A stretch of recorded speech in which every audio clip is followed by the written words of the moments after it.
Assalomu alaykum hurmatli o'quvchilar. Sizlar bilan yo'l harakat qoidalari fanida o'qishni davom ettiramiz.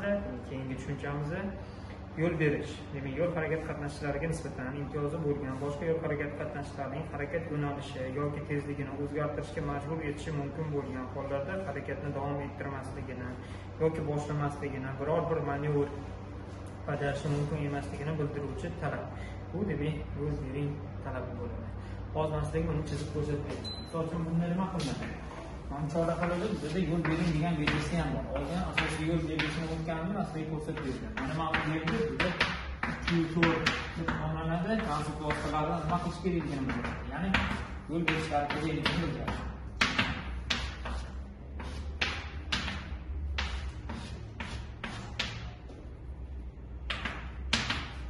Ma'lumotda asosiy yo'l turadi.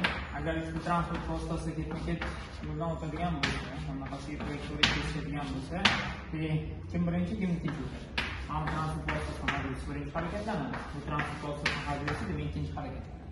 Bu demak ba'zi transport vositalariga nisbatan ikkinchi darajali yo'llar hisoblanib, nima qilish kerak bo'ladi? Yo'l berish kerakligini bildirib turadi. Tushundinglarmi? Bu yo'l bering tushunchasi. Keyingisi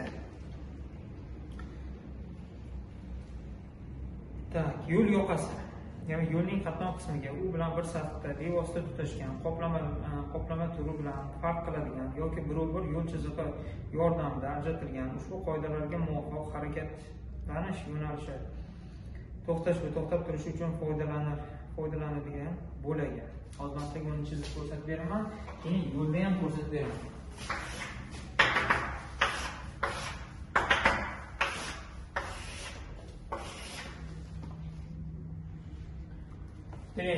Mana bu hammasi bitta bizda yo'l. Mana bu ikkitasi nima hisoblanadi? Qatnov qismi. Nechta bo'lak? 1, 2, 3, 4 ta bo'lak. Mana bu ikkitasi yo'lni yoqasi.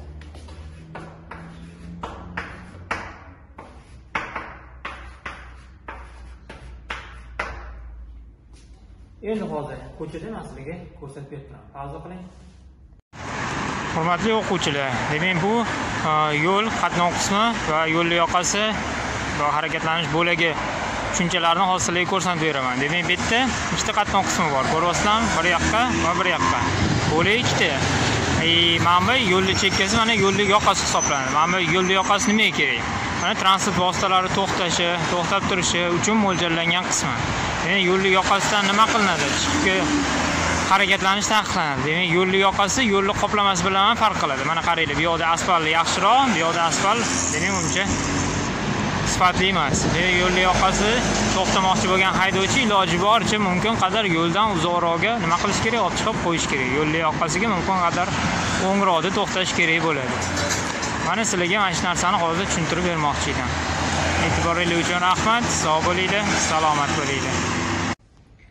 Xo'p, keyingi tushuncha yo'l transport hodisasi. Transport vositalarining yo'lda harakatlanishi jarayonida ro'y bergan fuqarolarning halok bo'lishiga yoki sog'lig'iga zarar yetishiga, transport vositalari, inshootlar, yuklarning shikastlanishiga yoki boshqa moddiy zarar yetishiga sabab bo'lgan hodisa demak yo'l transport hodisasi hisoblanadi. Keyingi tushuncha yo'l harakati odamlar va yuklarning transport vositalari yordamida yoki bunday vositalarsiz yo'llar doirasida harakatlanishi jarayonida yuzaga keluvchi munosabatlar majburiy. Bu yo'l harakati. Yo'l harakatini tashkil etish, yo'llarda harakatlarni boshqarish bo'yicha huquqiy, tashkiliy, texnikaviy tadbirlar va boshqaruv harakatlari majmuasi. Ya'ni yo'l harakatini tashkil etish. Yo'l harakati xavfsizligi, yo'l harakati qatnashchilarining yo'l transport hodisalari va ularning oqibatlaridan himoyalanganlik darajasini aks ettiruvchi yo'l harakati holati. Bu yo'l harakati xavfsizligi hisoblanadi. Yo'l harakati xavfsizligini ta'minlash, yo'l transport hodisalarining kelib chiqish sabablarini oldini olishga, ularning og'ir oqibatlarini kamaytirishga qaratilgan faoliyat yo'l harakati xavfsizligini ta'minlashga kiradi. Yo'lovchi, demak, transport vositasidagi shaxs, haydovchidan tashqari hammasi kim hisoblanadi? Yo'lovchi hisoblanadi. Yo'l harakati qatnashchisi. Yo'l harakati jarayonida transport vositasining haydovchisi, yo'lovchisi yoki piyoda tariqasida bevosita ishtirok etayotgan shaxs yo'l harakati qatnashchisi. Haydovchi, yo'lovchi va piyoda bu hammasi yo'l harakati qatnashchisi. Yo'nalishli transport vositasi belgilangan yo'nalishli va bekatlari bo'lgan yo'lovchi tashish uchun mo'ljallangan umum foydalanishli transport vositasi: avtobus, trolleybus, tramvay va yo'nalishli taksi. Bu yo'nalishli transport vositasiga kiradi. Yo'l patrul xizmati xodimi yo'l harakati qatnashchilarining harakatini nazorat qilish, boshqarish va tartibga solish vakolati berilgan ichki ishlar organi xodimi yo'l patrul xizmati xodimi hisoblanadi.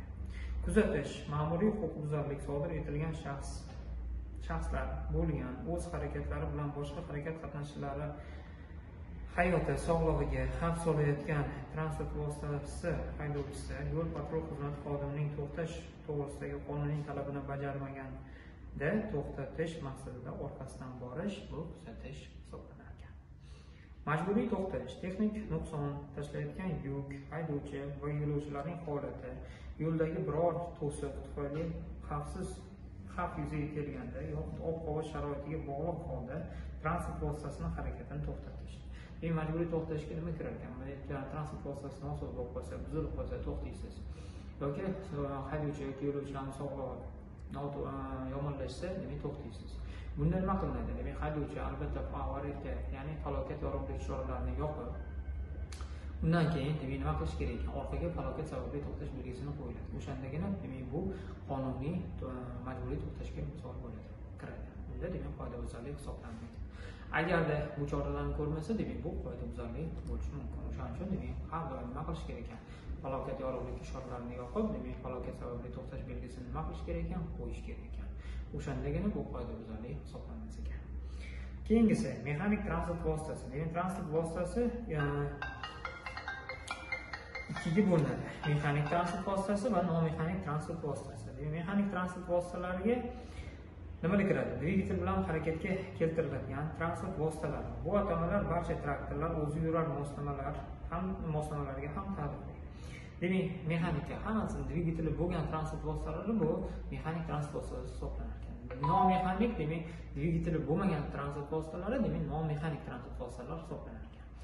Demak, nomexanikka nimalar kiradi? Ya'ni velosiped, mopedda dvigateli bor deysizlar, lekin dvigateli ish hajmi kichkina bo'lgani uchun, tezligi kam bo'lgani uchun bu nomexanikka tenglashtirilgan ekan. Tirkamada, arabada, ot arabada bular nomexanik transport vositasi hisoblanar ekan.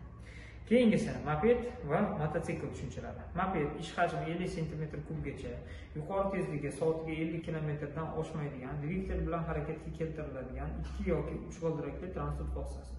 Osmon dvigatelli velosipedlar va yuqoridagi tarifga ega bo'lgan boshqa transport vositalari ham mopedlarga tenglashtiriladi.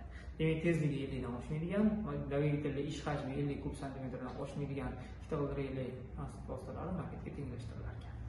Mototsikllar kajavali yoki kajavasiz 2 g'ildirakli mexanik transport vositalari saqlangan holatdagi vazn 400 kg dan oshmaydigan 3 va 4 g'ildirakli mexanik transport vositalari, shuningdek dvigatelning ish hajmi 50 cm3dan yoki eng yuqori konstruktiv tezligi 50 km/s dan ortiq bo'lgan skuterlar, kvadrotsikllar, elektr skuterlar ham mototsikllarga tenglashtiriladi. Bu nima degani? Demak, tezligi 50 dan oshadigan bo'lsa, dvigatelli ish hajmi 50 dan oshadigan bo'lsa, bu nima qilar ekan? Bu mototsiklga tenglashtiriladi ekan. Keyingisi ogohlantiruvchi ishoralar. Bular qanaqa hisoblanadi? Avariya holatini oldini olish maqsadida, shuningdek harakat yo'nalishini o'zgartirishda qo'llaniladigan ishoralar. Bularga nimalar kiradi?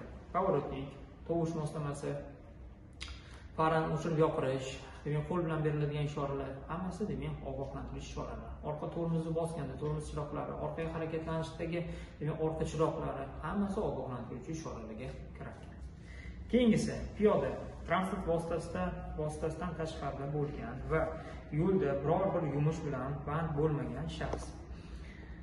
Velosiped, moped, mototsikl, chana, aravacha va bolalar hamda nogironlar aravachasini yetaklagan nogironlarning dvigatelsiz aravachasida harakatlanayotgan shaxslar ham piyoda hisoblanadi. Piyodalar o'tish joyi.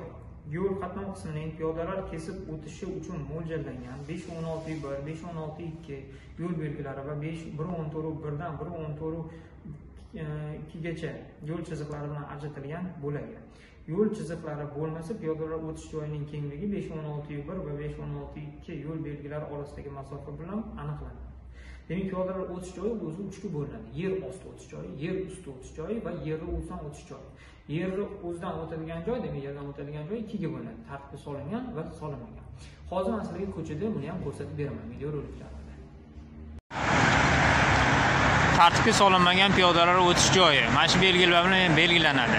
Demak, bittasi bu yoq tomonda qo'llaniladi, o'rnatiladi, bittasi naryoq tomonda o'rnatiladi. Mana shu ikkita belgining o'rtasidagi masofa, demak, piyodalar o'tish joyining kengligi deyiladi. Demak, ko'pincha yo'l chizig'i bilan chiziladi. Bu yerda yo'l chizig'i chizilmagan. O'shaning uchun ikkita belgining o'rtasida o'zaro masofa, demak, mana shu piyodalar o'tish joyining kengligi hisoblanadi. Bu tartibga solinmagan piyodalar o'tish joyi. Ko'rdinglarmi belgini? Demak, bittasi bu yoqqa qaragan, ikkinchisi bu yoqqa qaragan. Mana shu bo'yicha demak piyodalar o'tiladi.